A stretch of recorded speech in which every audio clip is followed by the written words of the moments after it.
Hi friends, నేను మీ సతీష్ని.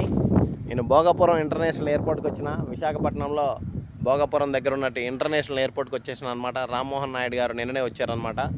అక్కడికి విజిట్కి వచ్చారనమాట నిన్న. ఇది పెద్ద ఎయిర్పోర్ట్ అంట, ఇంటర్నేషనల్ ఎయిర్పోర్ట్ అనమాట. మన ప్రపంచంలోనే ఇది రెండో ఇంటర్నేషనల్ ఎయిర్పోర్ట్గా పేరుగాంచిందనమాట. నాకు కూడా తెలియదు, జస్ట్ వాళ్ళు అంటుంటే నేను విన్నాను అనమాట. మొత్తం ఇది వచ్చేసి 60 ఎకరాలంట. చూడండి, చాలా బాగుందనమాట. ఇది వచ్చేసి ఫైర్ ఇంజన్లకి, ఫైర్ స్టేషన్కి సంబంధించిన వాటి కోసం అంట తయారు చేసి రూమ్లు ఇవి వచ్చేసి హెచ్పిసిఎల్ గ్యాస్ కానీ, డీజిల్ కానీ, పెట్రోల్ కానీ ఏదన్నా ఇక్కడి నుంచే అక్కడికి విమానాలకు వెళ్తుంది అనమాట. అది వచ్చేసి పైనుంచి విమానం దిగేదనమాట. అటు సైడ్ నుంచి విమానం దిగి ఇట్లా వెళ్తుంది అనమాట. అక్కడికి వెళ్తుంది. మొత్తం కూడా ఇది 60 కిలోమీటర్లు అంట. నేను నిన్ననే సిమెంట్ వేసుకొని వచ్చిన.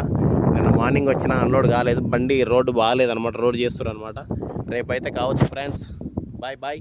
మనం వచ్చే అవకాశం లేదు కాబట్టి ఇట్లాంటి వీడియోలు తీసుకొని పెట్టుకోవాలి. Bye bye friends, bye bye.